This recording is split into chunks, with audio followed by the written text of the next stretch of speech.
Hey, it's Ampish, and let's get right into the guide for Xin Zhao, the Seneschal of Demacia. Xin is one of those characters that doesn't really require much of an explanation due to the fact that he really only has one main playstyle, so I really don't feel the need to elaborate on his skill set. With that in mind, let's get right into things. Here you can see I have a standard DPS mastery page and basic tanky DPS runes. Without wasting any time, let's show Xin Zhao in action. His passive Tireless Warrior gives him 25 health back on every third hit, with this amount increasing by 5 every 2 levels. This is what makes Xin Zhao such a dominating solo lane presence, especially against two non-ranged DPS melee champions like you see here. Knowing that Mordekaiser is now alone, I simply wait for his minions to die, allowing me to pick up an easy kill. One of the reasons he is such an overpowered champion is because he is so simple to pick up and do well with. His basic combo starts with his E to close the gap, Q and double mostly simultaneously to get the knock up and attack speed bonus, and then his lunge again with the cooldown reduction from his W to close the gap once more. Now let's take a look at his abilities in team fights. As this fight breaks out, the enemy Tryndamere dives through our team in order to pick off our Katarina. With the amount of burst has, I know I am able to quickly force him to use his ultimate and retreat away. Even so, I still manage to pick up the kill.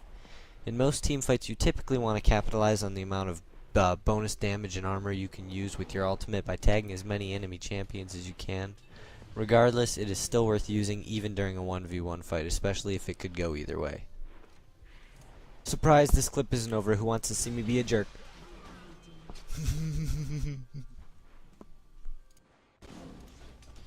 Here I am just showing off Xin Zhao's ability to easily take down Baron with another tanky DPS player.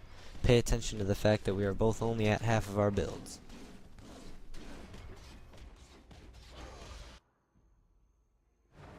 Much obliged, avid troll. Another thing that makes him so incredible is that he is a great kill stealer. Not only that, but he definitely has the speed and burst to fight people under their towers. Nonetheless, my cockiness did get me killed by their Annie. A word to the wise, no matter how far into your build you get, Xin Zhao will never be able to take Baron alone.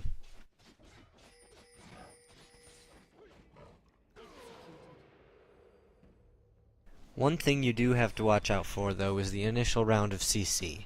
I see that Annie has her stun up, which is why I'm not quite ready to enter this fight. As you can see, as soon as she lets her guard down though, I am able to absolutely manhandle this little girl.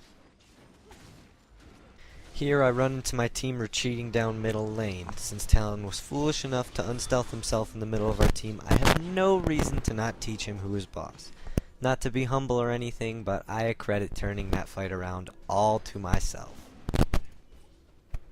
Now that you know how to play, I'll show you exactly what builds work best. You typically want to start with boots and 3 health potions unless you are jungling.